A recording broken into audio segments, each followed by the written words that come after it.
Welcome to 2019 KCSE Mathematics Paper 1, question number 1. And in this question we are told, without using mathematical tables or a calculator, evaluate. So we have 5.4 all over divided by 0.025 multiplied by 3.6. You get yourself 3 marks. So before we do this question, let's find out what is expected of you.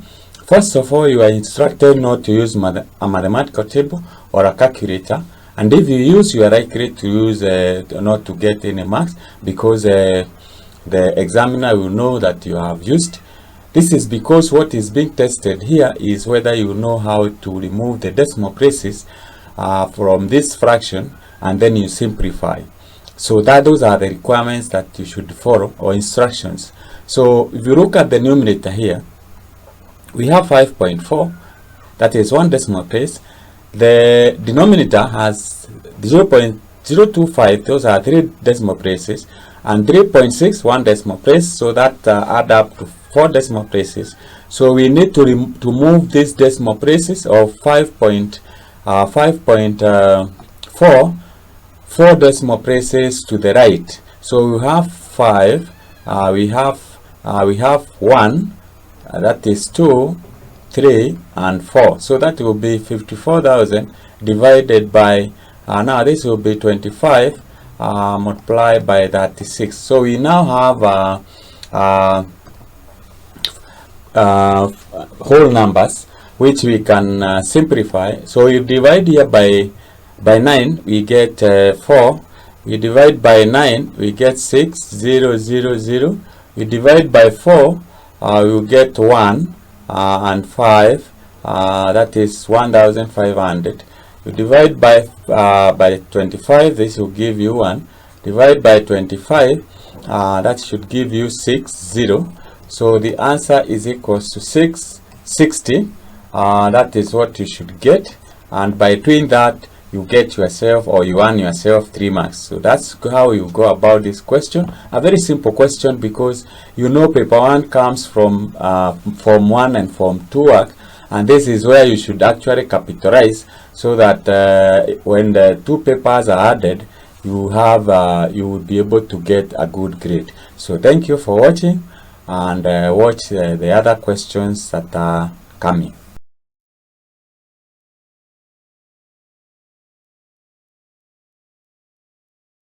KCSE Mathematics Paper 1, question number 2, we are told express 1,728 and 2,025 in terms of their prime factors, hence evaluate the cube root of 1,728 all over divided by the square root of 2,025. So before we start doing this question, let's understand the success of passing mathematics is the skill of understanding the question and what is needed. So the first part, we are supposed to get the prime factors. Then the second part, we evaluate. The word hence is used, meaning that when we come to get the cube root of 1728 and the square root of 2025, we will use the factors that we have already worked out, not a calculator or any other method. So once you understand that, you should be able to get yourself 4 marks. So let's start by getting the factors of 1728. You can use any method that you are comfortable with. I'm going to use this method. So we have this is 1,728. We start by 2, and we should be able to get 864. You get 2, you should be able to get 432. You divide by 2 again, you get 216. You divide by 2, you get 108. You divide by 2, you get 54. You divide by 2, you get 27. Divide by 3, you get 9, and you divide by 3, you get 3.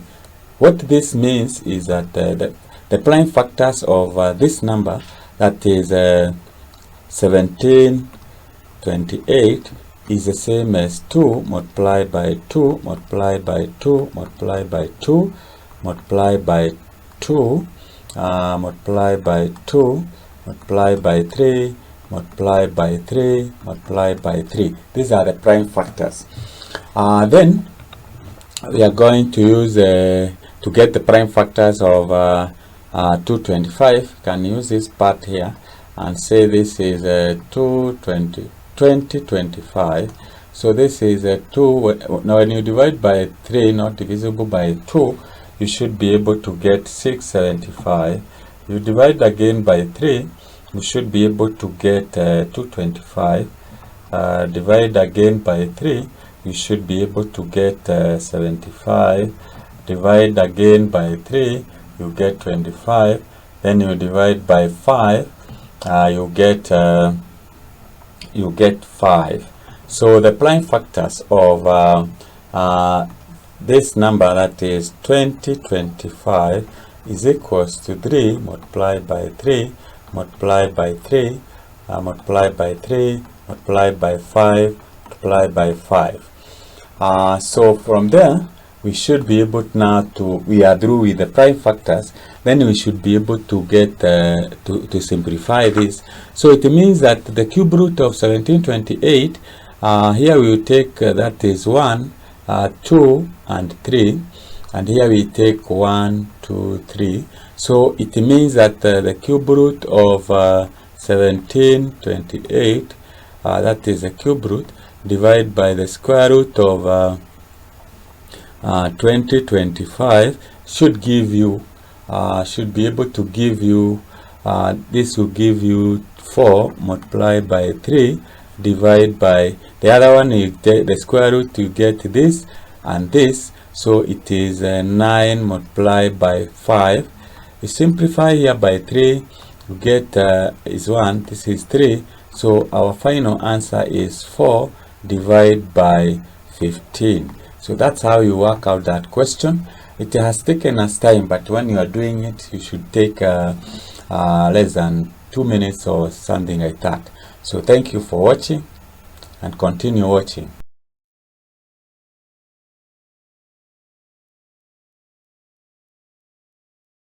So question number 3, 2019 paper 1.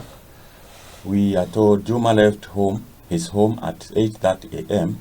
He drove a distance of 140 kilometers and arrived at his aunt's home at 10:15 a.m. Determine the average speed in kilometer for the journey. 3 marks. So we can start here by saying from Juma's house, maybe you can use a line. This is Juma and this is the aunt's house. So he started at 8:30 a.m. and arrived at 10:15 a.m. Now, given that the distance is 140 kilometers, so we are required to find the average speed.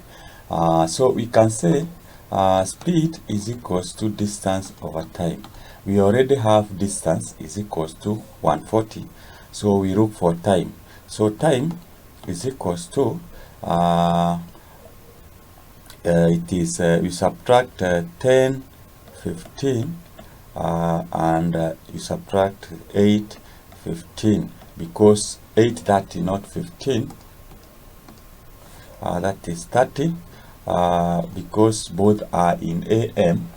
So we subtract, this is 5, here we have 15 minutes, so we say this is 5, this is 1 minus 3, so we borrow 1 from 10, this will be 60, so we have 7, 6 plus 1 is 7, so this will be 4, and now here we have 9, so that is 1 hour 45 minutes. So we can write time, time is equals to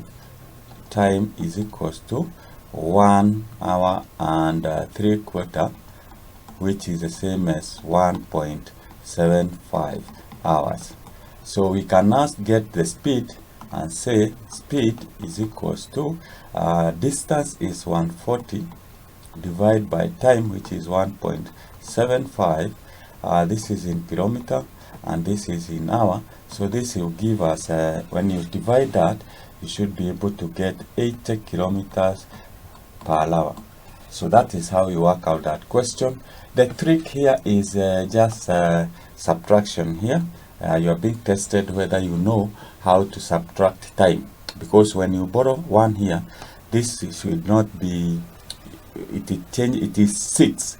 You are borrowing 1 hour, 160 minutes here. So when you add to 15 minutes, that will be 75 minutes. 75 minutes minus 30 minutes, that will give you 45 minutes. And with that, you earn yourself 3 marks. So that's how you work out that question.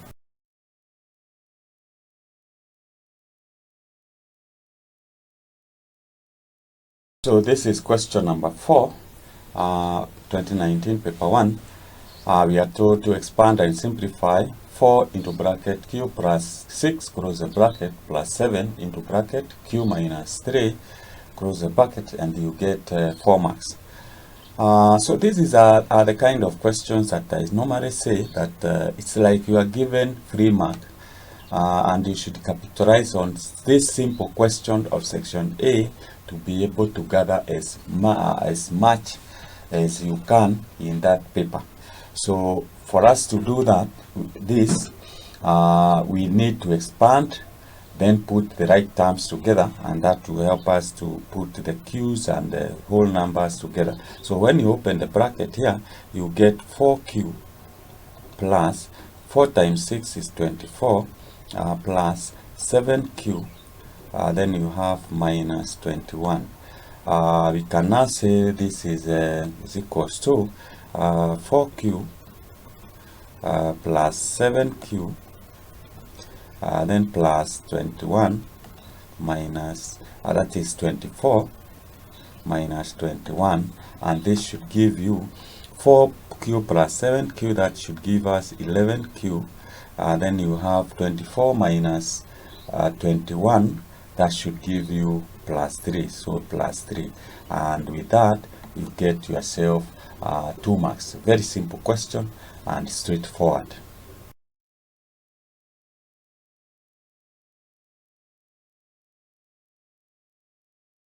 This is question number 5, 2019 paper 1, and we are told in the trapezium PQRH shown below, PQ is equals to 8 centimeter, that is PQ, SR is 6 centimeter. If the area of the trapezium is 28 centimeters squared, find the perpendicular distance between PQ and SR. You get 2 marks. So the first thing here you should understand is what is a trapezium. A trapezium is a 4-sided figure with 2 lines which are parallel. The others are not parallel, but they are equal. So the formula, you also need to remember the formula of finding the area of a trapezium. The area of a trapezium, we say it is length plus, that is, you add the 2 length, that is equals to 8 plus 6 divided by 2, and you multiply by the height. Now the height here is that line joining the 2 parallel lines. That is our height, and that is what we are supposed to get. So because we have been given the area, it means 8 plus 6 divided by 2 into bracket h should be equals to 28. Therefore we say that this is 14 divided by 2, that is 7. So we say 7h is equals to 28, and therefore finally we have h is equals to 28 divided by 7, which should give you 4 centimeter.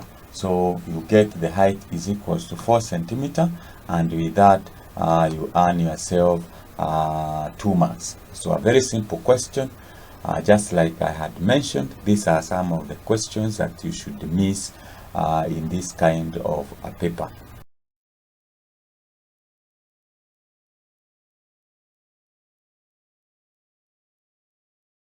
So question number 6, we are told, given that 3 cube root of 9 to power 4 is equals to 3 to power n, comma, find the value of n, and that is 3 marks. So you learned the rows of indices in KCSE, that is learned in Form 2. We have the 3 rows of indices, and you should master them so that when you are solving this kind of questions, you know which exactly rule to use. In this case, we have the third row that says a to power m into bracket to power n is equals to a to power mn. So we are going to apply this. First of all, we can say 9 to power 4 is equals to 3 squared into bracket to power 4.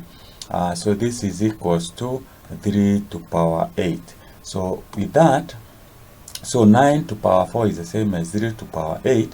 So we can now write, instead of writing this cube root, it is the same as 3 to power 8 into bracket a third. The cube root is the same as 2 power a third is equals to 3 to power n. So with that, then we should have, we apply this row and say this is equals to 3 to power 8 over 3, which is equals to 3 to power n. Up to that stage, now we have the common base. 3 is a base, and once we have a common base, then it means the powers of the index is the same, and this implies that n is equals to 8 over 3. 8 over 3. So that's how you work out that, and you get yourself 3 marks. So I hope you have understood how to go about it. But the basic thing here, you should always master the 3 rows of indices, and that will make it easier for you to solve this kind of questions.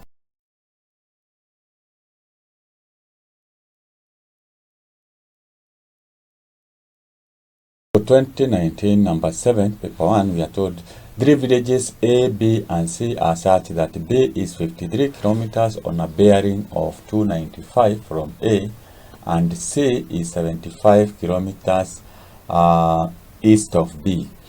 A. Using a scale of 1 centimeter to represent 10 kilometers, draw a diagram to represent the relative positions of villages A, B, and C. Determine the distance in kilometer of C from A. You get yourself 2 marks. So the total marks is 4 marks.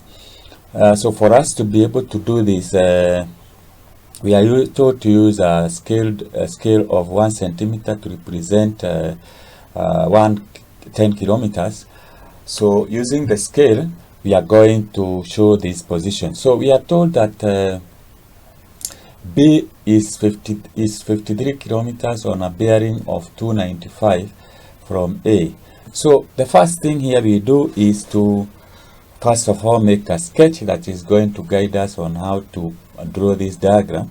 So if we say this is A, then roughly 295, since this is here is 270, 295, you only add 25 degrees here to get to 295. So we draw our line to B, so that is the position of B, and the distance here is 53 kilometers. So this is the position of B, and we put our compass there. Then we are told C is 75 kilometers east of B. So the east side is this. So it means that the position of B is to the east of B, the position of C. So this is the position of C. You can put your compass there, and this is 75 kilometers. So those are the relative positions of the villages. So now using our scale here, since we are told to use 1 centimeter, 1 centimeter to represent 10 kilometers, Here we have 5.3 because we have 53 kilometers. So let's plot that line. So here is our first diagram, and what I have done, I have used a protractor to plot the compass at A. Then I have measured from 270, this is 270. Then I have measured 25 degrees, so that we have this is 25. So that when you add 270 plus 25, that is 295.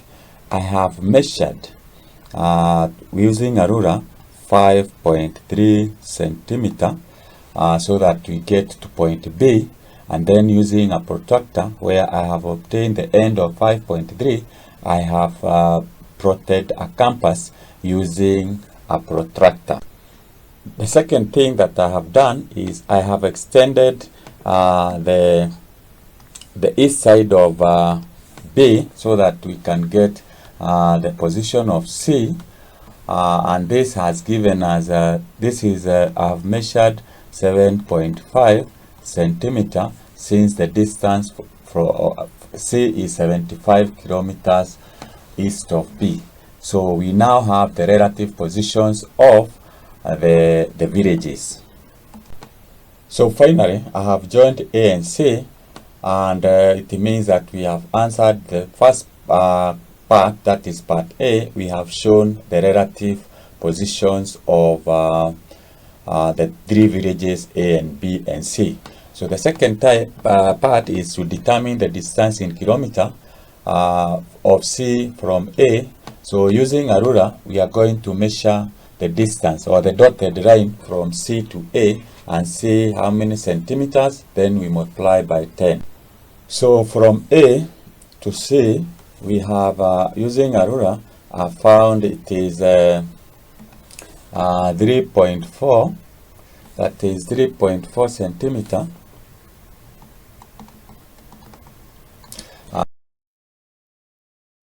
3.4 you multiply by 10, this is equals to 34 kilometers. So that is how you work out that, and you earn yourself 2 marks. It has taken me time because I'm using the computer, but when you are drawing, it should take you just maybe 2 minutes to complete that. So I hope you have followed. I've tried my best to see to get it correct. If you draw and you find an error, then we normally say that there is an error of maybe 3.45 or 3.35. So that's how you work out that question.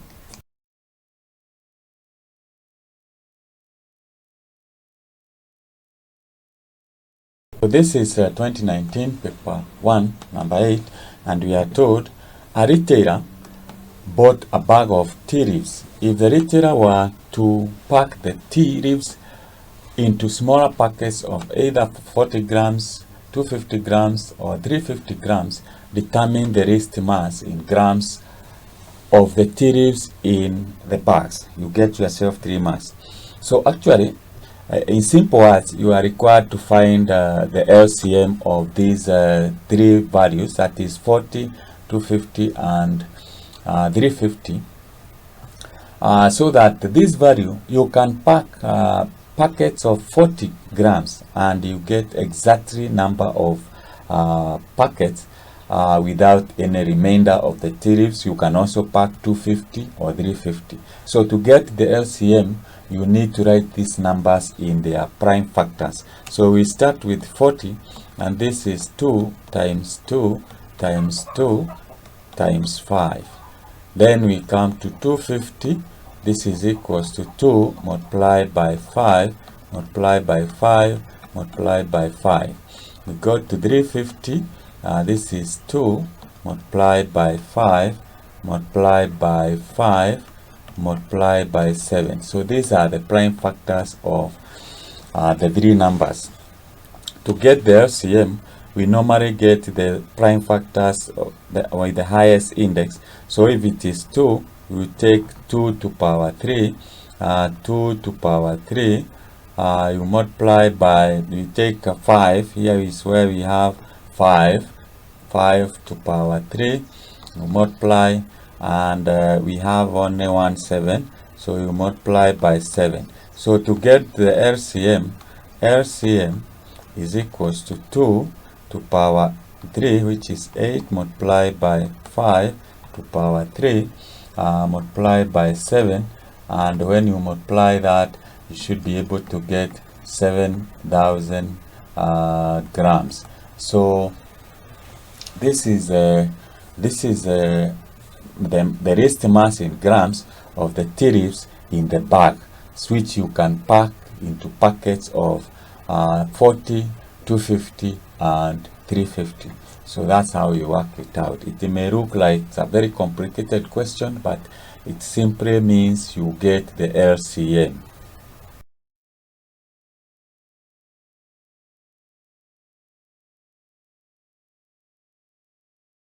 So number 9, 2019 paper 1, we are told, given that sine 2x is equals to cos 3x minus 10 into bracket, find tan x correct to 4 significant figures. You get yourself 3 marks. So before we do this question, let's ask ourselves, what do we need to know? The knowledge are required for you to be able to get full mark.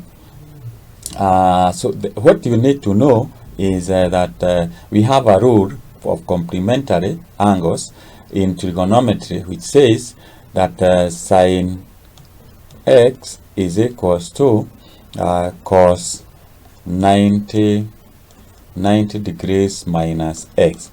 So with that rule, we can be able to get the solution to this. Let's start by writing, if this is the case, then sine 2x is equals to cos into bracket 90 minus 2x, following this rule. With that, since now we can be able to write our sine x in terms of cosine, then we equate.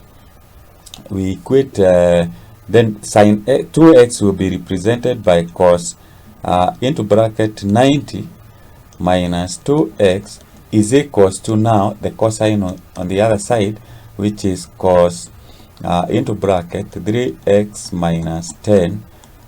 So we can get the cos inverse and cosine, or simply cancel that, and we will have our now our 90 minus 2x is equals to 3x minus 10. Put the right terms together, so this goes to the other side. We will have 5x, that is 2x plus 3x, is equals to, when 10 comes to crosses the equal sign, becomes positive. 90 plus 10 is 100. You divide by 5, you get x is equals to 20. So we are able to get the 20. Now, to get the tan of 20, tangent of 20 is equals to, you can use your calculator or your mathematical tables, and you get it is 0.3640, and this is the 4 significant figures, and with that you get yourself 4 marks. So the importance of having the knowledge of it, mastering these rules is very important, and that is what can help you to pass mathematics easily.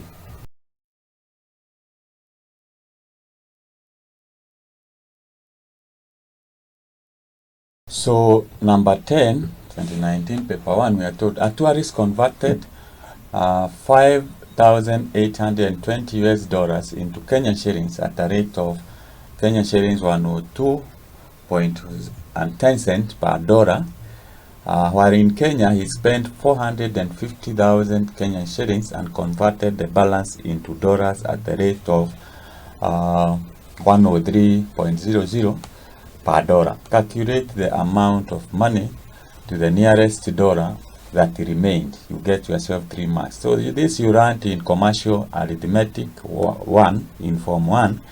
And just to remind ourselves, when you are converting currency, when you are changing to the local currency, since this is done in the bank or forex bureau, your dollar or your value, in this case a dollar, is multiplied at the lower value compared to the value that you said, that is, you change, and the difference is a profit that the bank or the forex bureau makes out of the exchange of money, because it is business. So with that, if he had 5,820 US dollars, to convert, you need to multiply the dollars 5,820, you multiply by the exchange rate, which is 102.10 Kenyan shillings. When you multiply that, this should give you 594,222 Kenyan shillings. While in Kenya, he spent 450,000 in Kenya.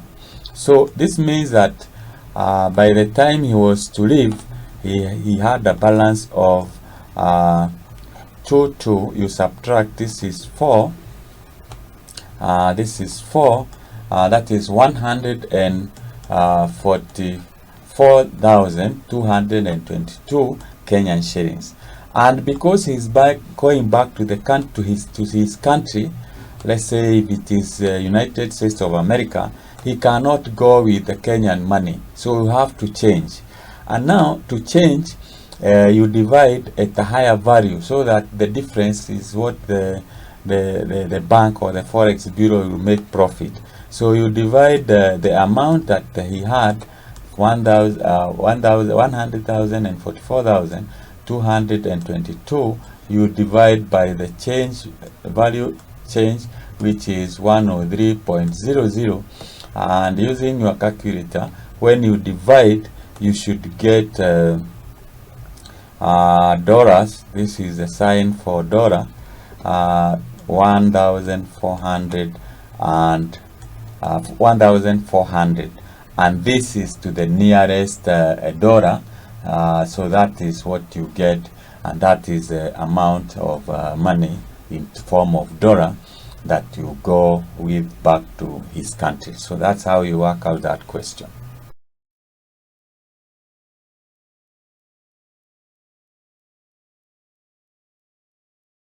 Number 11, 2019, paper 1, we are told, given that B is equals to 24, C is equals to 32, and A is equals to 3C minus 2B, find the magnitude of A correct to 2 decimal places.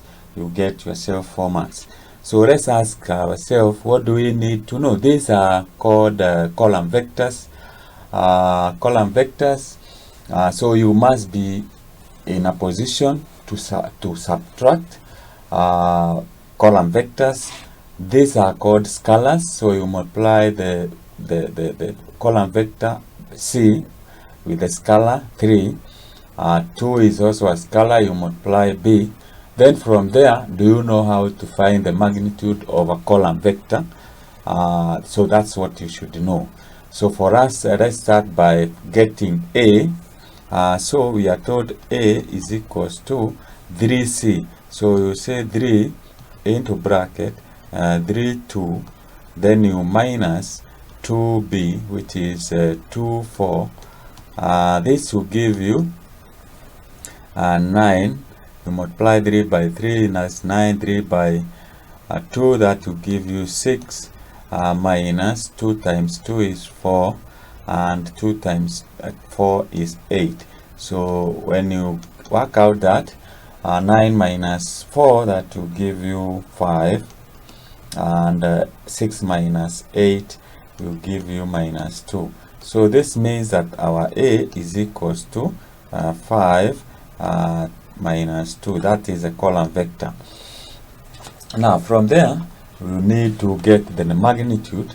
So if you are given that M is equals to XY, that is a column vector, the magnitude of M is equals to the cube root of the magnitude of x plus, that is x squared plus y squared.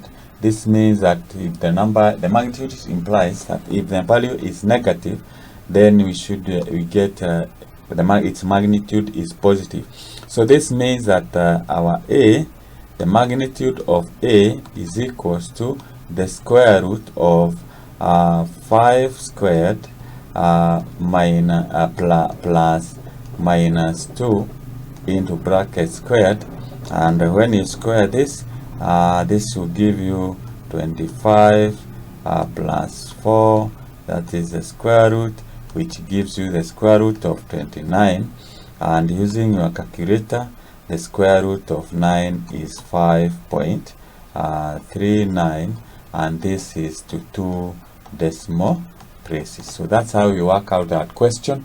I hope you have followed, so that in case in future you get a similar question, then you'll be able to work it out. So note the steps and the knowledge required in this kind of question.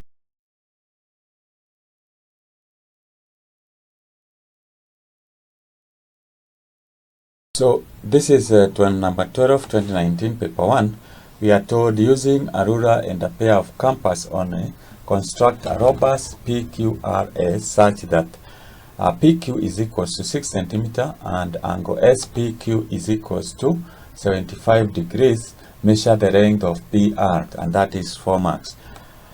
First of all, before we do the question, let's note the following. First, we are told to use a ruler and a pair of compass, so you don't use any other instrument. The examiner will know if you use any other geometrical instrument. The second thing is, do we know what the shape of a rhombus? It is like a stretched square, so it has all the sides equal, but the angles are not 90, unlike the square. So that is also important to note. Then we are given the length of PQ is 6 centimeter and angle SPQ is 75 centimeter. So here you are being tested. Do you know how to construct angle 75 without using a protractor? That is, using a ruler and a compass only. So that is the information that you need to understand before you start to do this question. Then from there, it is important that we make a sketch so that we know how our rhombus look like. So let's just make a sketch of a rhombus here. So that's a sketch of a rhombus, so that we can say, since angle SPQ is 75, then we can say this is our S, that is our P, Q, and R. This is 6 centimeter, and this angle is 75. So that is very important, so that when you are constructing, you know where to place each and every point. So from there, let's go ahead and now construct our rhombus. You start by constructing a line PQ and measuring the length 6 centimeter. So after that, we construct an angle of 90 and an angle of 60. So this is an angle of 90, and what I have done is that using a compass, I have marked this point here and this point here. I have used a compass to make this mark here, and I have used this one to make a mark. Then I have joined the 2 points to come up with the angle of 90. The reason I'm doing that is so when I construct an angle of 60, I'll be left with 30 degrees. Then I'll bisect the angle of 30 degrees to achieve angle 75. So that's why I'm going through that process. So this is the angle of 60, and what I have done, so this angle here is 60. I have used this point here and this point to make 2 marks using these 2 marks using my compass. That is using the principle of equilateral triangle, since the equilateral triangle the angles are 60 degrees. So we have achieved an angle of 60 degrees. Now what is remaining is to bisect this angle here, so that which is 30, so that we gain the angle 15 degrees. So let's do that. So finally, I've managed to get angle 75. I have bisected this angle here, which is 30. So this is 15, and therefore the total of this angle is 75 degrees. So that is how you construct an angle of 75 degrees. So from there, I'll just measure 6 centimeter. This is 6 centimeter PQ, and because it is a rhombus, I'll measure 6 centimeter from P to get the position of S. So this is where I have now my point, that is S. So this is 6 centimeter. So what the point that is remaining is point R, and since it's a rhombus, I'll use the length 6 centimeter, and I'll mark a point here using point S with my compass, and from Q I'll mark 6 centimeter. Where the two lines crosses each other, that is a position of R, and when I join them, then I should come up with the rhombus. So let's do that. So I have finally gotten the point R, where what I have done, I have used the Q and S to find to get the position of R by extending my compass where the two intersect, and this is 6 centimeter, and also this I measured 6 centimeter. So that is how I obtained my point R. And using a compass, you can extend from P to R and place your compass on the ruler, and I have obtained my PR is equals to 9.3 centimeters. So that's how you work out that. It's a bit tedious because I'm using the computer, but while you are doing it using the instrument, then you should be able to move faster. But the point here is we are learning how to work out this kind of questions. So I hope this has helped.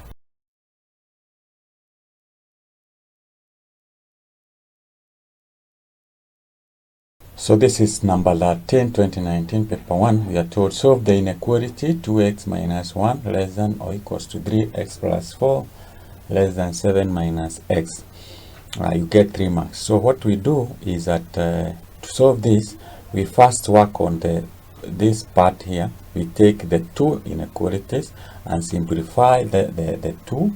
Then after we get the solution of x, that is express simplify the x, then we take these other two, then we simplify. Then after that, what we do is now place the x as a single entity, then we place the right and the left value. So let's start with these two. You say this is 2x minus 1 less than or equals to 3x plus 4. So we put the right terms together. We take 2x to the other side, and we take 4 to this other side. So this will be minus 3x minus 2 will be x less than that is we put it can put it like this. We say this is our x greater or equals to, when 4 goes to the other side becomes negative, so this becomes negative 5. So that is what we get on that side. Then from there we take this other 2, we say this is 3x plus 4 less than 7 minus x. So with this we also put the right terms together, so we bring x to this side and 4 to this other side, so x becomes positive, so you have 4x less than, when 4 goes to the other side becomes negative, so 7 minus 4, that is 3. We simplify by dividing by 4 throughout, So you get our x is less than 3/4. That is, this will disappear. So from there, we can now be able to write the expression. We normally start by writing x. If we look at this one here, x is greater or equals to -5. Then if you look at this one, x is less than 3/4. So that is how you simplify that, and by doing that you get yourself 3 marks. So that's where we work out that. This you did in inequalities in form 2. I hope you have followed how we have solved that.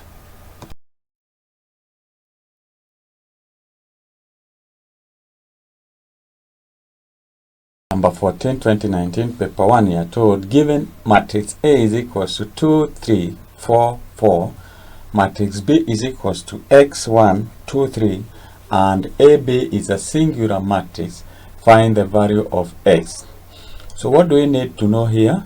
First, you should know how to multiply two matrices, multiplication of matrix. The other one is, what is a singular matrix? Do you know what is a singular matrix?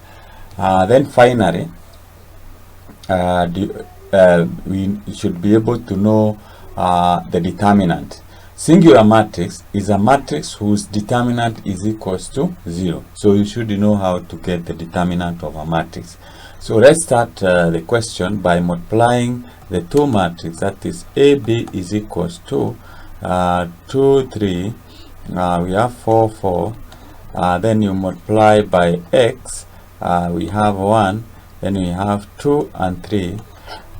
When you multiply these two matrices, you should be able to get, you multiply 2 times x, that is 2x, that will be 2x plus, this is 3 times 2, that is 6.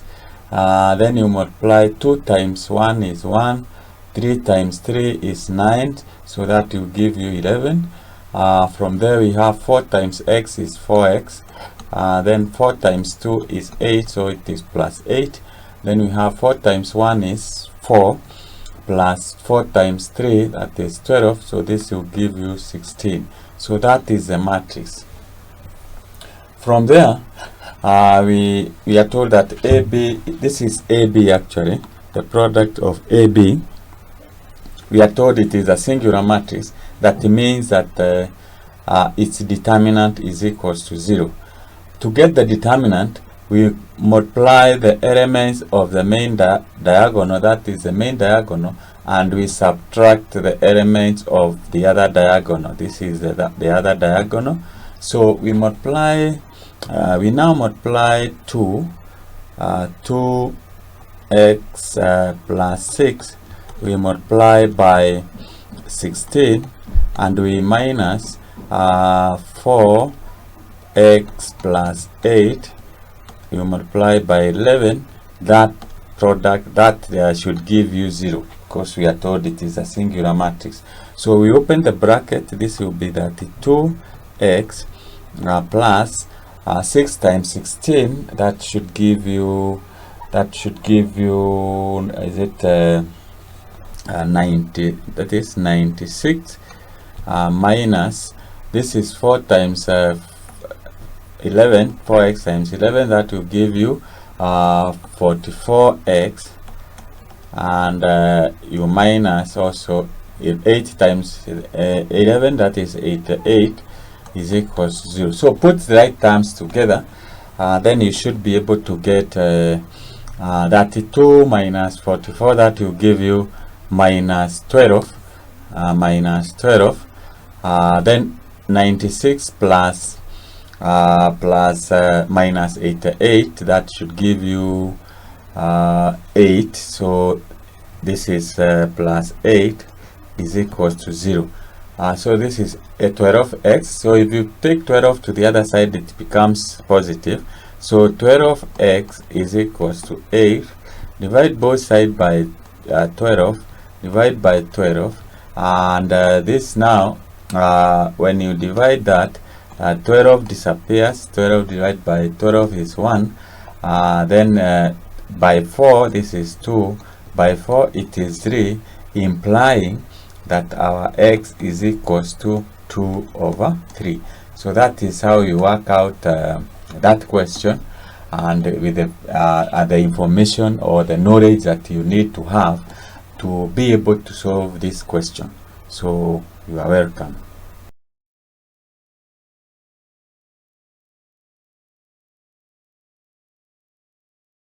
Number 15, 2019, paper 1, we are told a trader bought 2 types of bulb, A and B, at 60 Kenya shillings, 60 shillings, and 56 shillings respectively.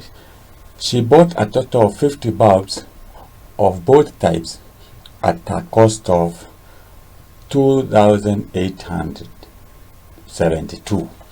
Determine the number of types A bulbs that she bought. You get 3 marks. So here you are supposed to get, if you look at this, what is required, we are supposed to form linear equations using the information given. For example, if the total number of bulbs were 50, then it means that A plus B should equals to 50. That is one equation. Then the bulb of type A was bought at 60 and type B at 56, and the total was coming to 2,872. So this means that 60A plus 56B should give you 2,872. So these are 2 linear equations, and we can solve them to be able to get A and B. So what we do is we modify our equation. We can modify by maybe multiplying the upper one by 60 and the other one by 1. So this means that you get 60A plus 60B is equals to, when you multiply 60 times 50, you get 3,000. The other one remains the same because we are multiplying by 1. So we have 60A plus 56B is equals to 2,872. Then we subtract the first equation from the second from the first, and this will be 0. So this will be 60 divided minus 56 is equals to 4, and 3,000 when you subtract here, you should get 8. This is 2 and this is 1. If you divide both sides by 4, you'll be able to get B is equals to 32. This means that if B is 32 and A plus B is equals to 50, what this means that A is equals to 50 minus 32, and that will give you 18 bulbs. So it means 18 bulbs were bought of type A. So that's how you work out that question.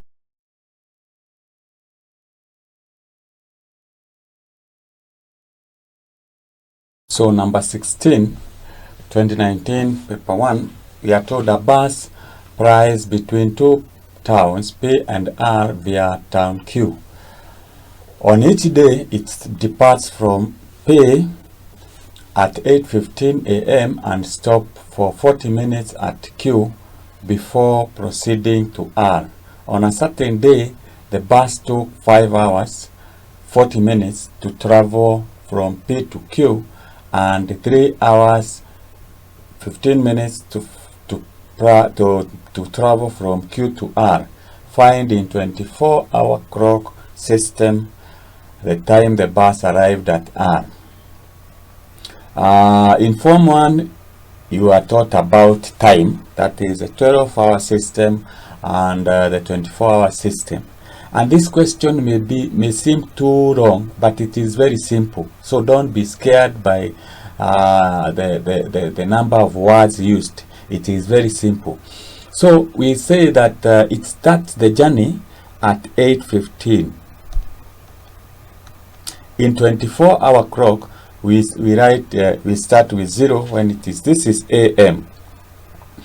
So it took 5 hours 40 minutes to travel from Q to P. So we add 5 hours and 40 minutes. So when you add this, you get, this is 5, this is 5, this is 8 plus 5, you get 13. So this is hours. Then it is stopped for 40 minutes at town Q. So it means, what this means is that you add 40 minutes to the time it arrived to town Q. So this is 40 minutes. We can write it like that. You add, you get 5. Now this is 9. So 90 minutes, and we know an hour has 60 minutes. So we just say this is 3, we carry 1, this is 4, and this is 1. So 14:35. That is when it departed to point R. So point R, to get to town R, it took 3 hours 15 minutes. So this is now not 15 but 14:35. You add 3 hours and 15 minutes. So when you add this, we are adding, so we get, this is 0, this is 4, this is 5, and this you get 7, and you get 5 hours. So that is the time it got to town R. 1750, 24-hour system, which is the same as 5:50 p.m. or we can say in common man language, it arrived to town R at 10 minutes to 6. So that is how you work it out. Very simple, and you get yourself 3 marks. So that brings us to the end of part A of this question. We'll be looking at part B of section 2 of 2019 paper 1.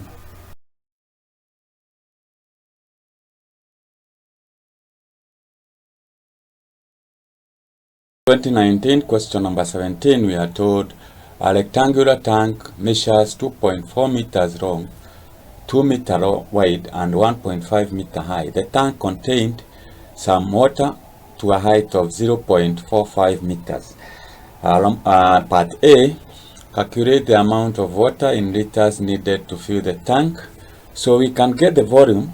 Since the tank is 0.45 meters and the height is 1.5 meters, we can say 1.5 minus 0.45. This will give you 1.05 meters. So that is what is remaining, and therefore we can get the volume needed to fill the tank. Volume is equals to 2.4 multiplied by the width, which is 2. That is 2. We multiply by 1.05, which is the height, and this should give you 5.0405. That is 05, not 05 but 04 meters cubed. In terms of liters, 1000 liters is equals to 1 meter cube, and therefore this implies that this is equals to 5040 liters. So that is the amount of water needed to fill the tank. We go to part B. An inlet pipe was opened and the water rate to flow into the tank at a rate of 10 liters per minute. After 1 hour, a drain pipe was opened and water allowed to flow out of the tank at a rate of 4 liters per minute. Part Roman number 1, calculate the height of water in the tank after 3 hours. So we need to find the volume of water that was in the tank before the two pipes were opened. So the volume is equals to 2.4, you multiply by 1.5, you multiply by 0.45. So that is the height, and this should give you 2.16 meter cube, which is equals to is the same as 2,160 liters. So that is the water that was in the tank before the pipes were opened. Now this pipe was the first pipe was open for 1 hour, so it means that 10 liters per minute you multiply by 60 minutes, that should give you 600 liters. So if you add 600 liters to this 21, so it means that after 1 hour the volume will be 2,160 plus 600, and that should give you 2,760 liters. After 1 hour, that is the volume. So we now say that the other pipe was opened, and since it is flowing in the rate of 4 liters per minute, and the other one is 10 meters per minute, then it means the amount of water that remains in the tank is 6 liters per minute. Therefore, we can get after now the next 2 hours volume will be the volume that was there after 1 hour, that is 2760 liters. You add to 2 multiplied by 6, 2 hours multiplied by 60, the number of minutes, multiplied by 6, the amount retained, and this should give you, when you multiply that, you should get 3,480 liters, 80 liters. So that is the volume that is in the tank after 3 hours. Part B, we are told to calculate the total time taken to fill up the tank. Now we need to know the volume of the tank. So the volume of the tank, that is the total volume, is equals to 2.4 multiplied by 2 multiplied by 1.5, and this should give you 7.2 meters cubed, which is the same as 7,200 liters. So that is the total volume. The volume after the pipe were opened, volume is equals to the total volume, which is 7,200 liters, minus the volume that was there, which is 3,480, and that is giving you 3,720. So that is the volume that is to be filled. And we are told that since one pipe is letting water out at a rate of 4 liters per minute, the other one is letting in at 10 liters per minute, what is retained is 6 liters per minute. So if you divide that 720, you divide by 6 liters that are retained, you get this is 620 minutes. 620 minutes is equals to, you divide by 60, and this you get it is equals to 10 hours and 20 minutes. So that is the time that you take take for the tank to be filled. So that is how you work out that question. I hope you have understood how we have gone around the questions.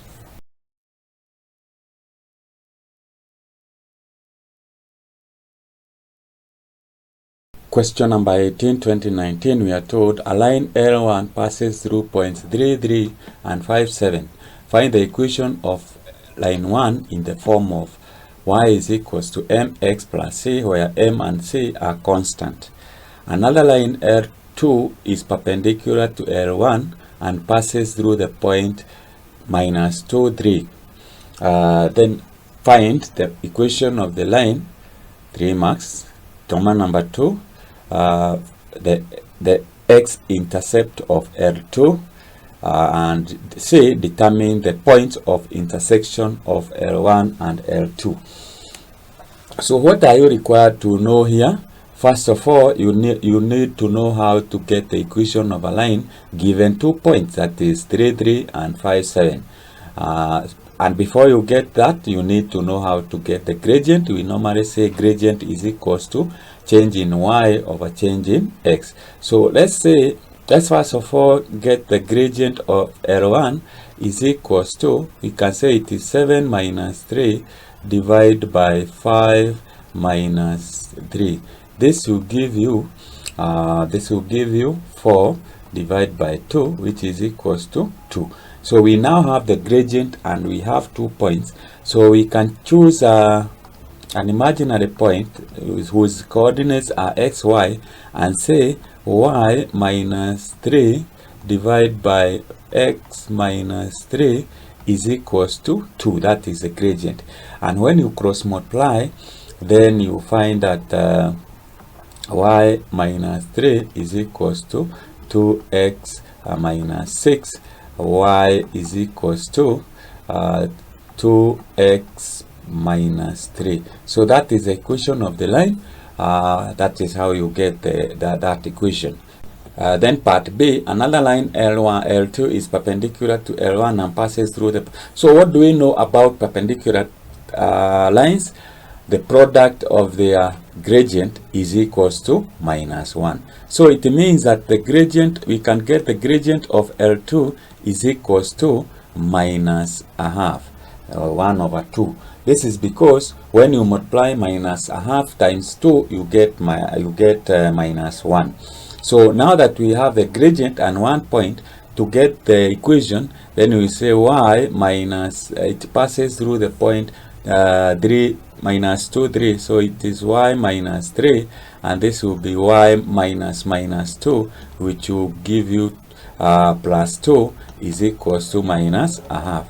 And when you cross multiply, you get y minus 3 is equals to a half minus a half x plus 2 plus that is y plus minus 1, not plus, minus 1, which you get y is equals to minus a half x plus 2. So that is the equation of line 2. Roman number 2, we are told to find the x-intercept. So it means x-intercept is where the line 2 cuts the x-axis, and therefore at x is equals to 0, let's find what is the value of y. So we say y is equals to minus a half times 0 plus 2. So you find y is equals to 2, because a half multiplied by 0 is 0. And therefore the y-intercept, that is the point where the line 2 cuts the x-axis, is coordinates is 0 and 2. So that is the point. Finally, part C, we are to determine the point of intersection of L1 and L2. So the point of intersection, it means that we can say it is the equations are equal. So the first equation is y is equals to minus a half plus 2, and the first one is 2x minus 3. So y is the same at the point of intersection. So we can say 2x minus 3 is equals to minus a half x plus 2. So we put the right terms together to find the value of x. So this will be 2.5 x is equals to, let's take the other to the is equals to 5, x is equals to 2. So at x is equals to 2, we can find y. So y is equals to 2 multiplied by 2 minus 3. This will give you 4 minus 3, that is 1. So the point of intersection of the two lines is 2 and 1. So that is how you get the point of intersection. So that's how you work out that question. I hope you have followed all the steps that we have used, and that should give you 10 marks.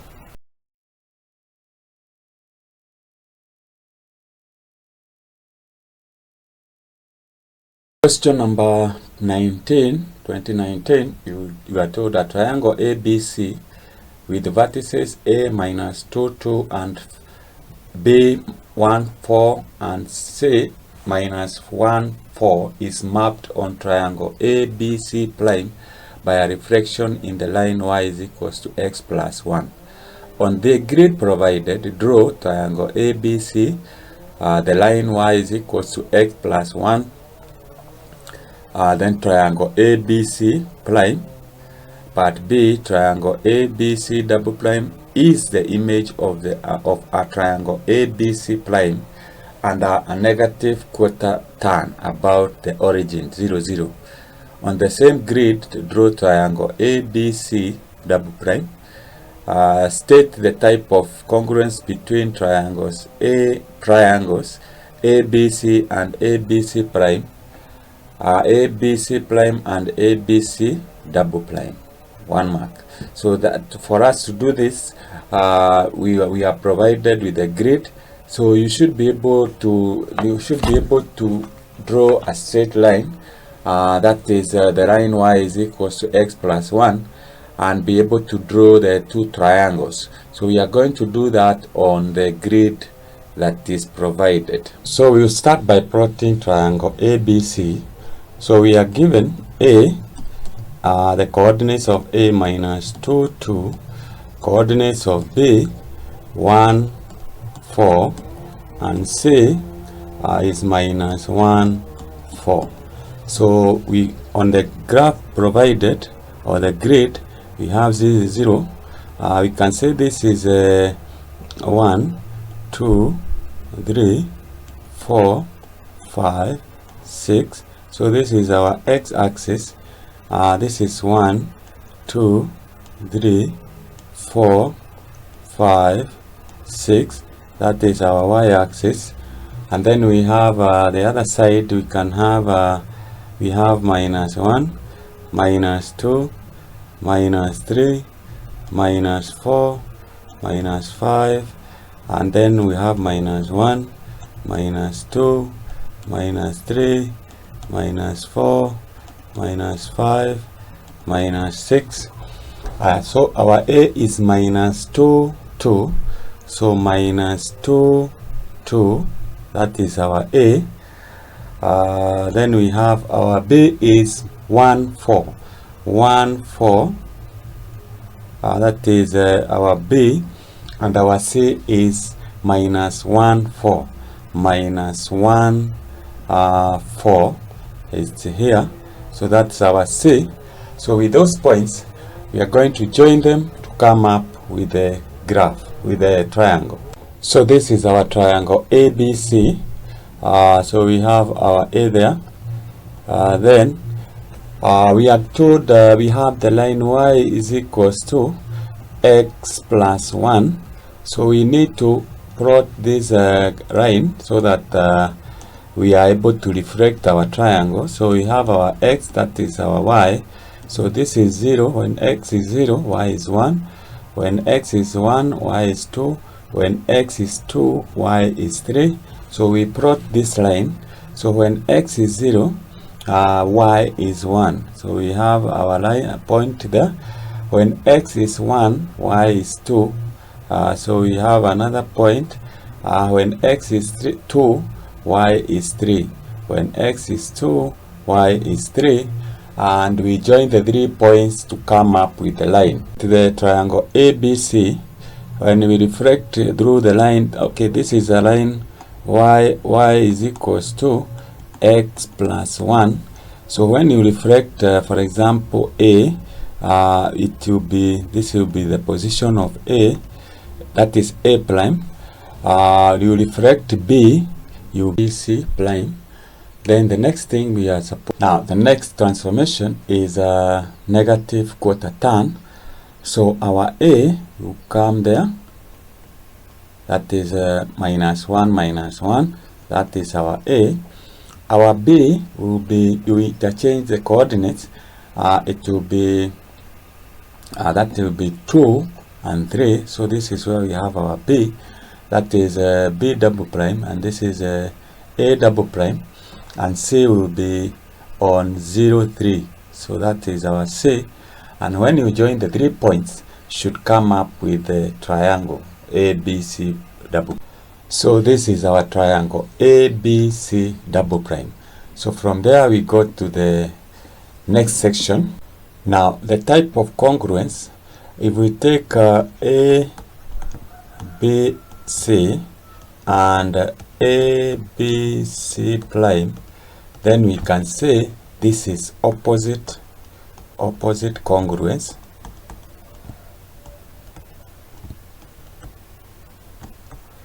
And if we take A, B, C prime and A double prime, B double prime and C double prime, the kind of congruence, it is not direct, neither is it opposite congruence, because you have to rotate the triangle ABC prime to fit onto ABC double prime.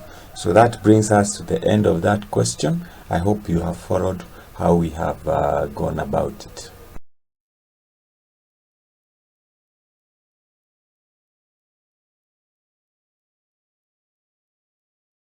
(2019) question number 20.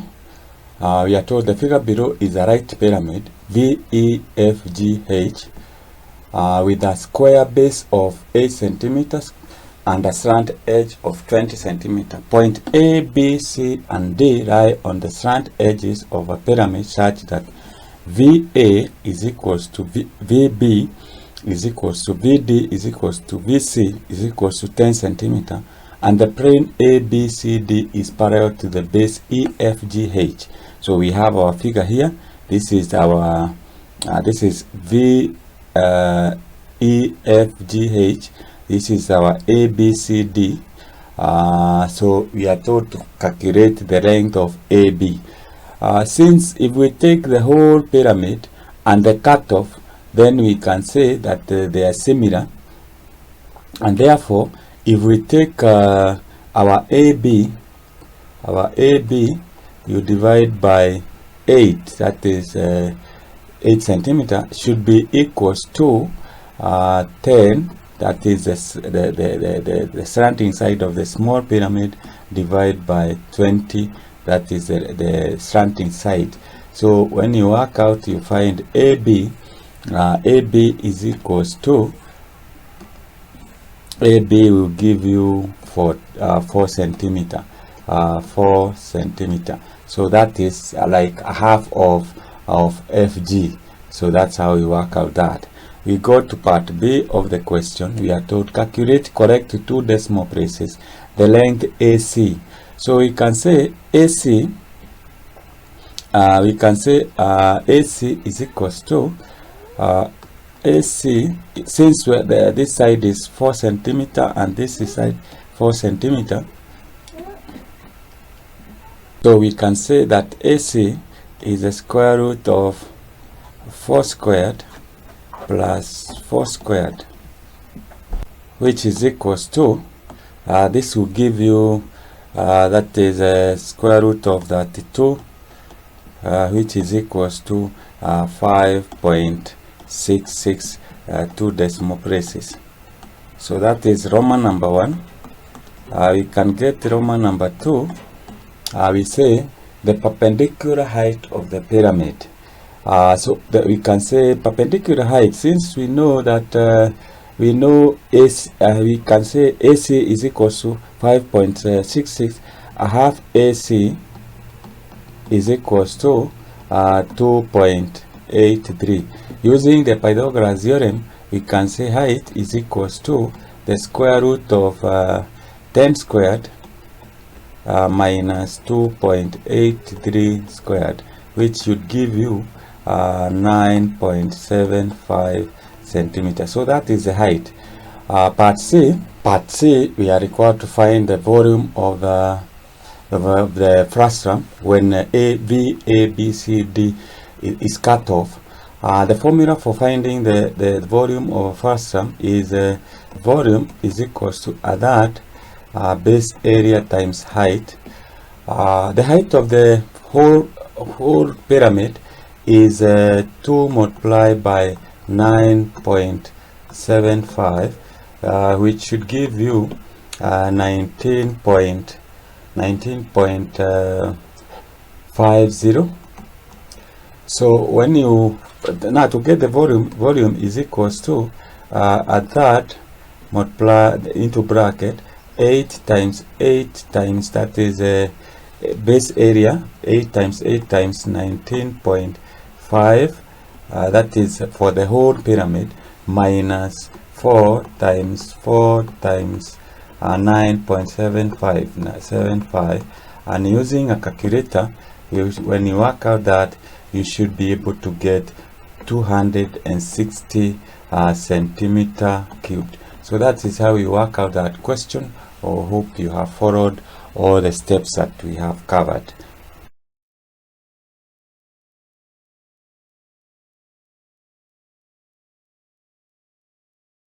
This is 2019 question number 21, and we are told the heights of 40 athletes in a county athletics competition were shown in the table below. So we have been given the table. The first column is represent the height, and this is grouped data. You have covered that in statistics 2. So for example, the first group is from 150 to 159. The frequency means the number of athletes that are in that category. That is, their height is in between 150 and 159. Then we have the second one, that is 160 to 169. There were 8, on and on up to 200 to 209. There were 2. Using the data, we are supposed to answer the questions below. So we are told, find the value of x. X is this one, so it is one of the values that has not been given, and we are told the number of athletes are 40, the total number. So what we do is to add the other values, that is that and that, and when you add that, you get 28. You subtract from 40, you get 2, you get 12. So it means x is equals to 12. That the frequency of that particular class, 180 to 189. The other one is part B. We are told to state the model class. The model class is that class that has the highest frequency. And if you look at the frequency column, the class that has the highest frequency is that one. So this means that the model class is 180 to 189. So that is the model class. Okay, the other one is part C. We are required to calculate the mean height, which we have added 4 marks. We know the formula for finding the mean, which we refer to as x bar, is equals to the summation of xf, that is the summation of xf divided by the summation of the frequency. So we need to add other columns that will help us to be able to get the column of xf, and we get the column of we add up the frequency so that we'll be able to get the mean. So let's do that.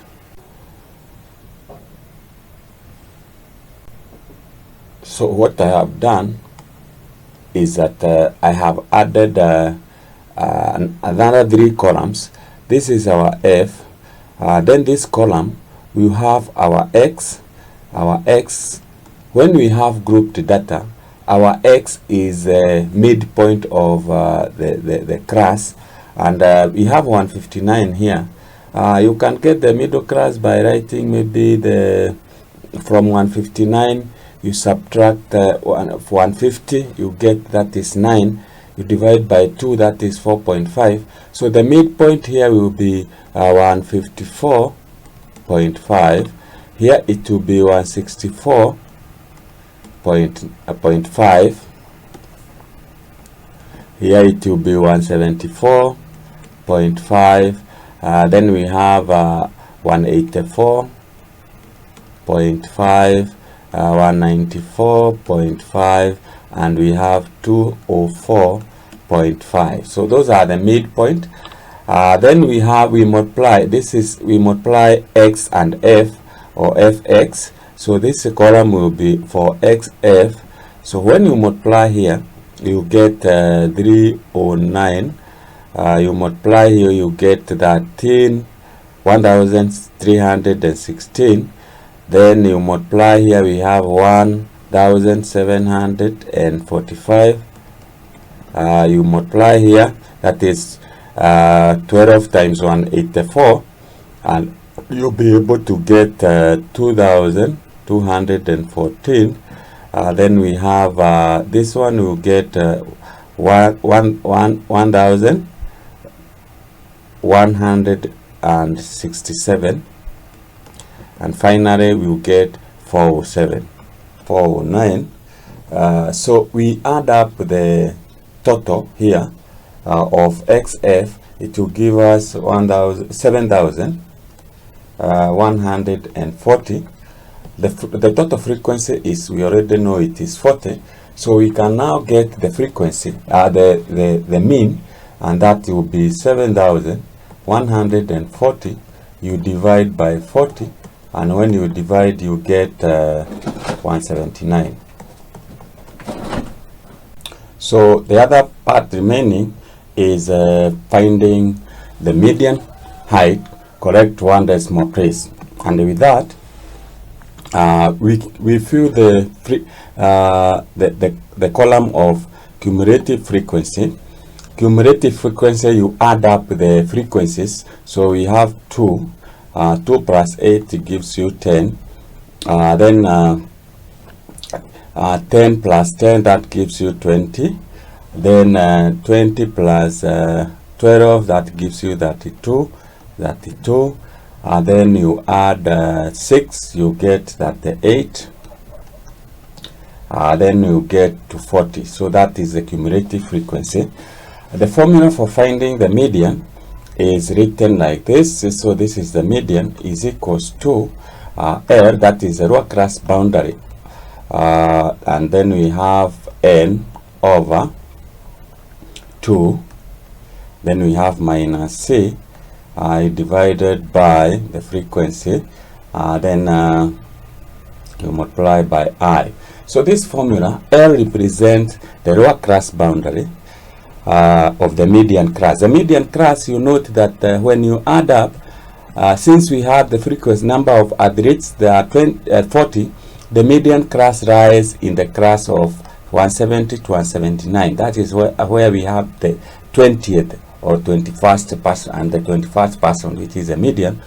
Then N represent the total frequency, which is 40. Then we have C represent the cumulative frequency above the median class, that is 10. And then we have the frequency, the frequency which is 40, and we have the I, which is a class interval. Class interval we can get by subtracting the upper class boundary. So like we have 159.5, you subtract 149.5, you get this is 0, this is 0, that is 10. So the class interval is equals to 10, and therefore we can get the median. Then the lower class limit boundary of the median class is, that is 169.5. Then you add the total frequency is 40, you divide by 2, close the bracket. Then you minus the cumulative frequency above the median class, which is 10. Then you divide by 10, which is the frequency in that particular class. You multiply by 10. So you multiply by 10. That will give you. So this is 10. So this 10 disappears with that. So this is 20 minus 10. That is, this is 20.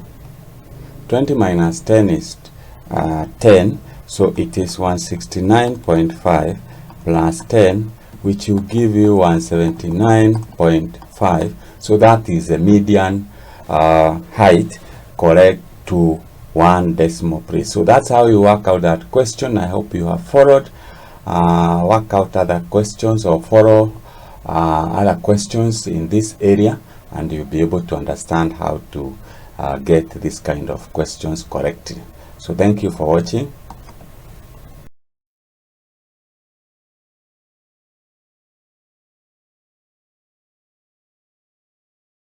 This is 2019 question number 22, and we are told in the figure below represents a triangular flower garden ABC, in which AB is equals to 4 meters, BC is equals to 5 meters, that is BC, and angle BAC, that is angle C there, is 30 degrees. Point D lies on AC such that BD is 4 centimeter and angle BDC is obtuse. Now the question is, find correct to 2 decimal places angle BDC. So this is the angle that we are interested in, and because we have been given the side BC, which is 5 centimeter, and we are given BD, which is 4 centimeter, and the angle at C, we can use the sine rule and say 4, that is that 4 divided by the opposite angle of that side is 30 degrees, is equals to 5 divided by the sine of angle D, or angle, you can say angle D. So when you rearrange this, you find that sine D is equals to 5, you cross multiply here, 5 sine 30 divided by 4, and you get this is equals to you get this is 0.6250. So that is, so we get the sine inverse of this, sine inverse of D of not D but 0.6250.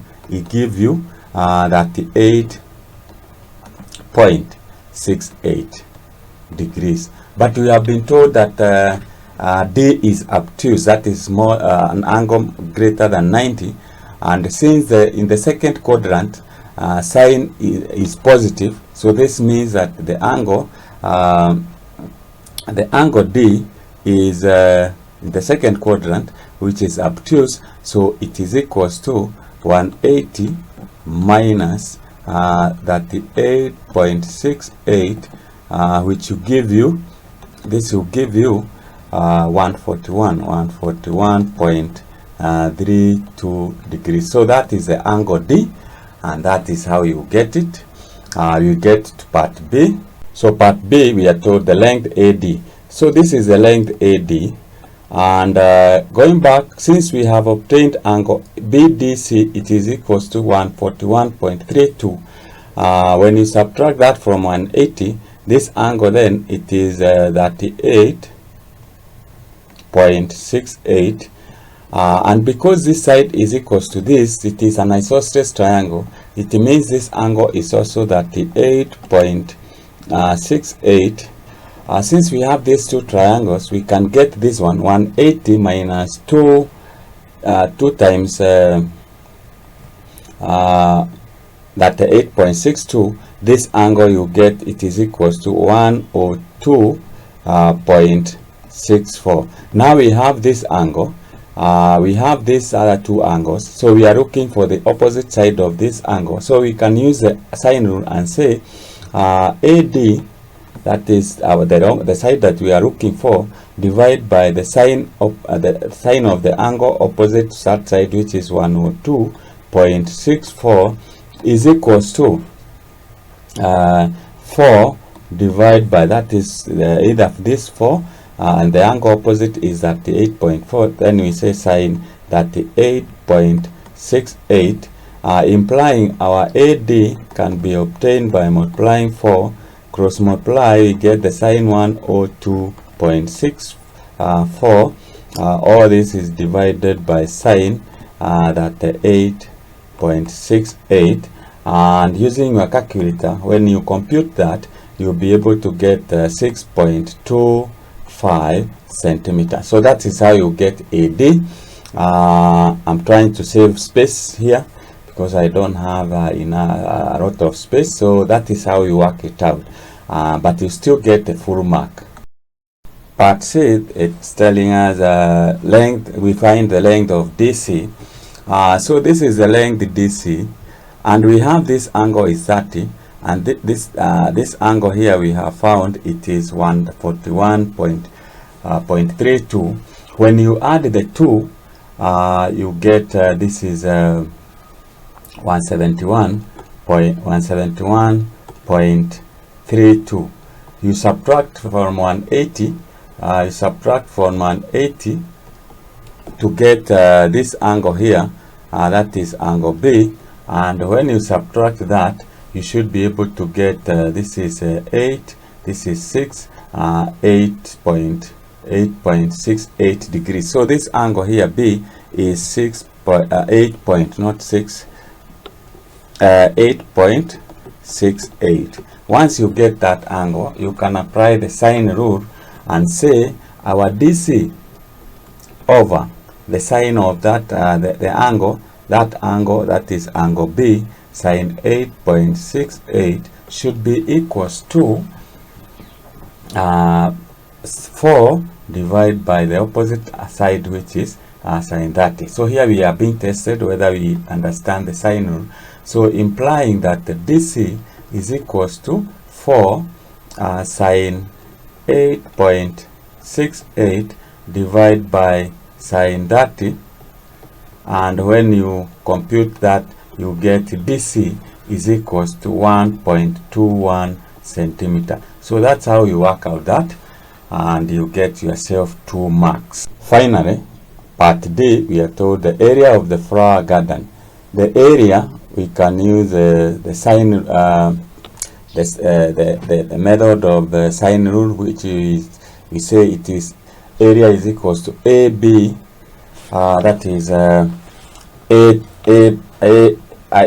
half AB sine theta. So we need this angle here, angle ABC, and we get that angle by adding this angle, that the 8.68 and angle 30, and you subtract from 180, you get the total angle here, that is the angle ABD and BDBC. The total angle there will be 111 that is 0.32. That is when you add 102 point, which we obtained here, 102.2, and you add to 8.68. So we can get the area is equals to a half multiplied by this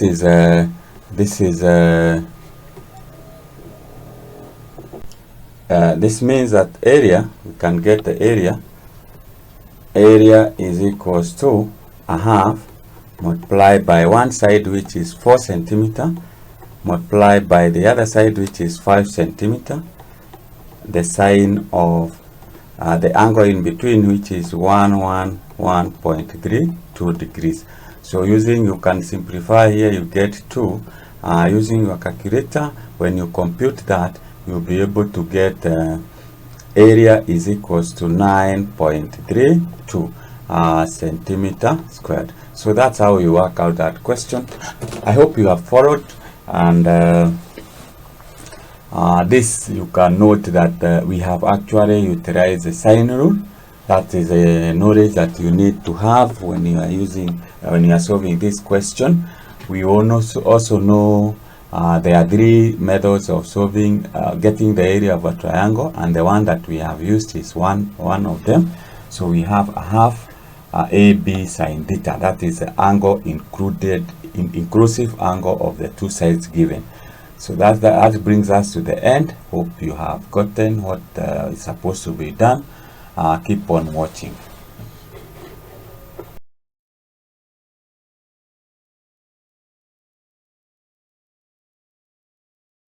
2019, question number 23, we are told the shaded region on the graph below shows a piece of land ABCD earmarked for building a sub-county hospital.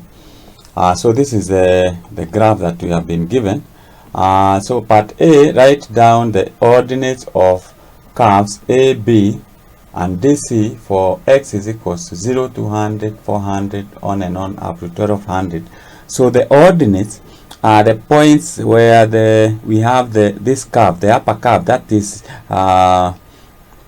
DC passes. So x is where we have 0, 200, 400, and so forth. So we can start with the DC, and we say at 0, the ordinate is 380.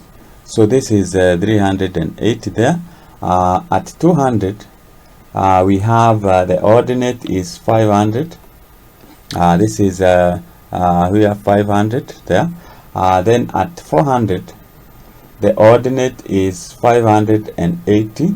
That is this point here. At 600, the ordinate is giving us 600, that point. So this is 600. 800, the ordinate, this is where we have 800. It is 580. 580. So we at 1000. The same we still use 580. That is this point. And finally we have 1200. The ordinate is 1200. We are getting it is 640. That is this point. So we can come to AB. So AB at 0, we say it is 200. That is here, this is 200. Then we have 400, it's giving us 280. Then we have 600, it is giving us 300. This is 400, that is 400. It's giving us roughly, I think it is 280 if I'm not wrong, 280. For AB, we can get the ordinates. When x is 0, we get it is 200. Then we have 200, it's 240. Then we have 400, you get 300. Then we have 600, you get 400, it is 280. This is 280. That is 400. This is a point that we are looking for. 600, it is 300. Then we have 800, it's 280. Then we have 1000, it is 240. 1200, we get it is 200. So those are the ordinates, and by writing that, you get yourself 2 marks. We go to part B of the question. Use trapezium rule with the 6 stripes to estimate the area of the land ABCD in hectares. So the first stripe is that one, then this one, then we have that one. So these are 6 stripes, these ones. So trapezium rule, area is equals to a half the height. The height is the interval along the y-axis, which is 200. I put the bracket. We have the first ordinate y0 plus yn, close the bracket, plus 2, open the bracket. So we have the second ordinate, which is y1, y2 plus y, that is plus yn minus 1, close the bracket. So that is the formula for finding the area using the trapezium rule. So we put our values. We already have our ordinates up there. So we have a half multiplied by the interval is 200. So we put 200. Then we put the bracket. The first ordinate is for D. This is 380. So 380. plus the last ordinate is 640, so it's 640, close the bracket, plus 2, open the bracket. The other ordinates, the second ordinate is 500 onwards, so 500 plus 580 plus 600 plus 580, then plus 580, let's put it properly, 580, close the bracket, you put like that. So when you compute, first of all, you can say this is 100, that's 100, so this is equals to, you can put 100, then when you add these two, 380 plus 640, you get it is 1220 plus, you open the, you total up inside and you multiply by 2, you get it is 5680, and when you multiply that, you get it is equals to 670,000 meters squared. So that is the area under DC. We now go ahead and get the area under AB, so that we subtract and get the area of the land.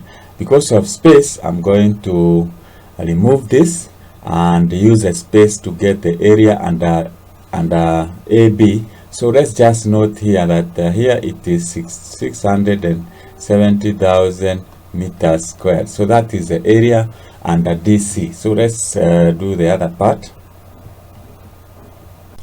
Area under AB, we still use the same method. So we say area is equals to a half. The height is 200, so we say it's 200. Then we put the bracket. The first ordinate we have is 200 plus the last ordinate, that is this one.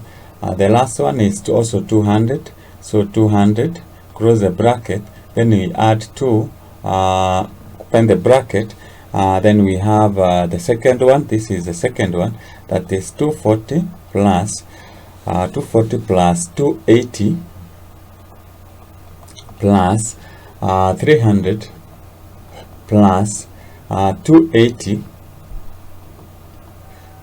plus the other one is 280. We have 240, and we close the bracket. When you compute this, you can cancel there by 2 is 100. You add this is 400. So this is equals to 100 into bracket. This is 400 plus 2680. So when you total that, you get this is 308,000 meter squared. We now have the area under AB, so we subtract the two areas to get the area under area of the land. Therefore, area of land, it is equals to area under DC, which is 670,000 meters squared, minus area under AB, which is 308,000 meters squared, which will give you that the 62,000 meters squared. And because 10,000 meters squared is equals to 1 hectare, if you divide by 10,000 here, 10,000 meters squared, then you'll be able to get this is equals to that the 6.2 hectares. So that is the land where the hospital is to be constructed. So let's go to part C of the question.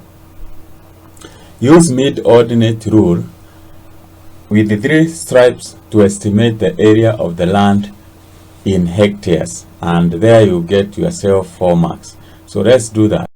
Part C, we are told use mid-ordinate rule with 3 stripes to estimate the area of the piece of land in hectares. So the formula for finding the area using the mid-ordinate rule, because we have been told to use three stripe, we are going to use that first, that is from 0 to 400, from 400 to 800, and from 800 to 1200. So we know that area is calculated. It is h, that is the interval, into bracket y the first mid ordinate, that is y1 plus y2 plus you go on up to yn. So that is the ordinate. So the ordinates, we say it is equals to, the height is the interval, so it means area is equals to, the interval here is 400, that is from 0 to 400, 400 to 800. You put in the to bracket.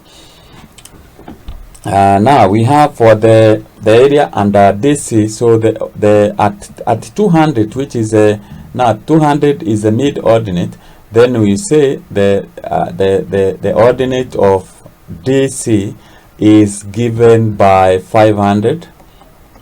Then we have plus at 600 it is at 600 it is 600 plus at 1000 it is 580.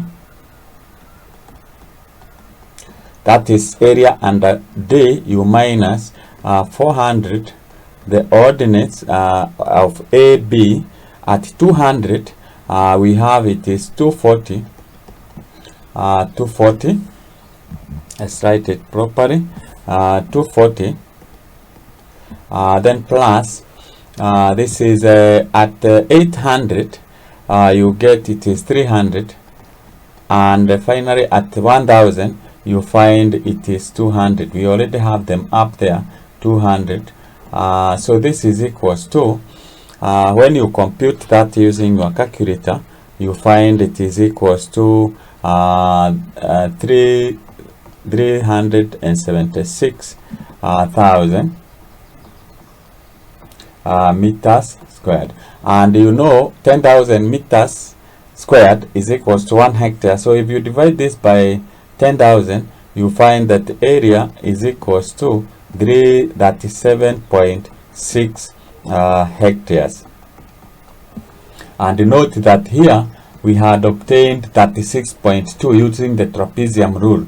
So the difference there is that you note that in part C you have used 3 stripe. So the estimation of area is higher, or is can say it is becoming different, because the more stripes you use to estimate the area, the more exact area. So you note here we have used the interval of 200. Part C we have used the interval of 400. So that's what brings that difference. So I hope you have followed what we have covered, and keep on watching.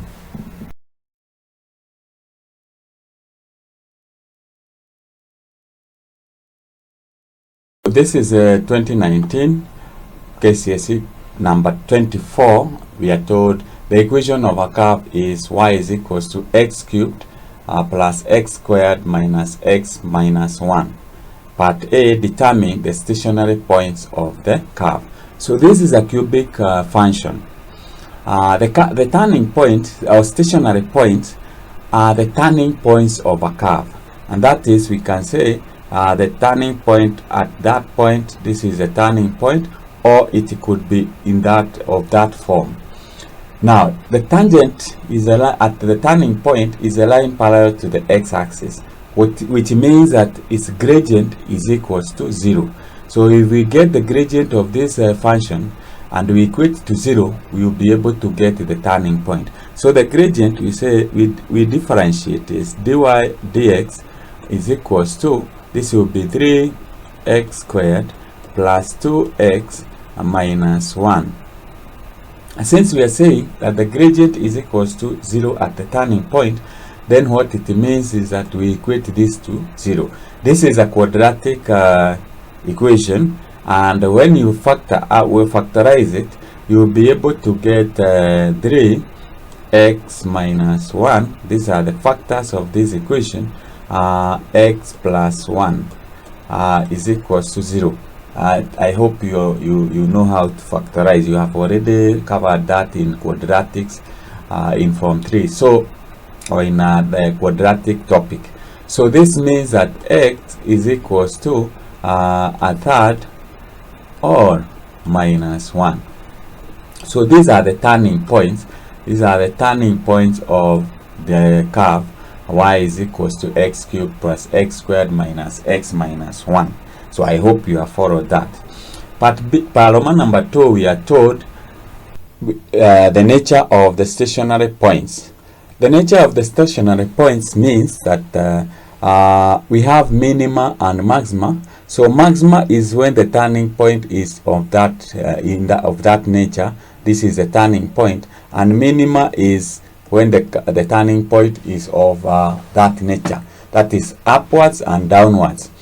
For us to determine the nature of the stationary points, we check with the gradient. We already have the gradient of the curve. Now, you know, when the turning point is maxima, the gradient to the left side of the turning point is positive, and the one at the right is negative. Minima, the gradient is negative on the left side and positive on the other side. So we check with the gradient. So let's take when x is equals to minus 1. What is the gradient? The point that is on the left side of the minus 1 is minus 2. So we check x is equals to minus 2. What's the gradient at x is equals to minus 2? Our gradient is this. So 3x squared. So we substitute. So we say it is 3 into bracket minus 2 squared. Then we have plus 2 times minus 2, then minus 1. That when you compute, this is 4. 4 times 3 is 12. 12 plus minus 4, that is minus the 8. 8 minus 1 is 7. So the gradient is positive, which we can note that it looks like that is positive like that. We know the turning point gradient is 0, so we have like that. So the point that is to the right of minus 1 is 0. So we check with x is equals to 0. We substitute. We substitute 3 times 0. 3 times 0 plus 2 times 0 minus 1. This will give you minus 1. This means at x is equals to 0, the gradient is negative, and the gradient is negative when it is like that. So you can see now what we have obtained is a curve turned upside down. So this is what we call maxima. So that is the nature of the point at x is equals to minus 1. We come to the other point, that is x is equals to, that is the turning point of x is equals to a third. The turning point, so the point at the left side of the third is 0. So we take x is equals to 0 and we substitute. We'll find that just like we have found in this part, that that is 3 times 0 squared plus 2 times 0 minus 1 is equals to minus 1. So the gradient is negative. So its nature is of that form. At turning point, the gradient is 0. So it is parallel to the x-axis. Then we take a point to the right of a third. We can say x is equals to 1.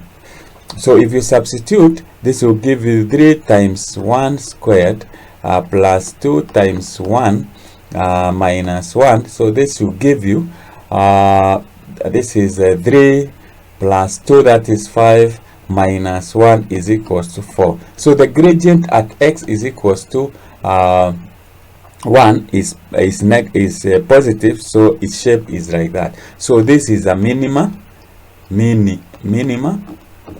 point. So nature of the point is minima. So that is how you determine the nature of the turning point. Part B, Roman number 1, we are told determine the equation of the tangent to the curve at x is equals to 1.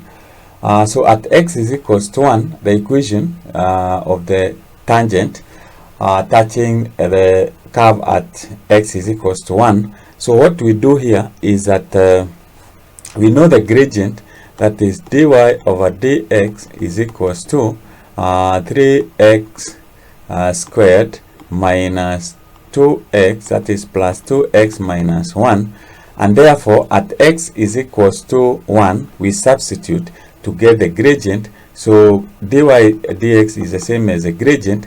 Gradient is 3 times 1 squared plus 2, that is 5 minus 1. Gradient is equals to 4. At x is equals to 1, we get the value of y. So this will be from the function, that is 1 cubed plus 1 squared minus x, not minus x but minus 1, because that is the value of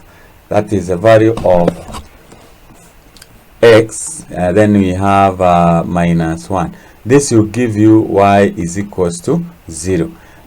So the point is x is 1 and y is 0. So we have we now have the 1 point and the gradient of the tangent. So we can get the equation and say y minus 0 divided by x minus 1 is equals to 4, and this will give you y is equals to 4x minus 4. So that is the equation of the tangent to the curve at x is equals to 1, and you get yourself 3 marks. B, part 2, we are told the equation of the normal to the curve at x is equals to 1. The normal means a line that is perpendicular to the tangent at x is equals to 1. We already got the tangent at x is equals to 1 is equals to 4, and the product of gradient of two lines which are perpendicular always gives you minus 1. So it means the gradient of this other line is minus a quarter. Minus a quarter because when you multiply minus a quarter times 4, you get minus 1. Thereafter, we have 1 point. We also have the point, 1 point, x is equals to 1. We have already gotten is 1, 0. So the value of y is 0. So we now have the gradient and we have 1 point, and therefore the equation we can say y minus 0 divided by x minus 1 is equals to minus a quarter. So when you work it out, you get y is equals to minus a quarter x minus that is, this will be plus a quarter. So that is the equation of the normal to the curve at x is equals to 1. So I hope you have followed what we have done. You can watch more of this. This is from that is differentiation application. So I hope you have understood how we have gone about it.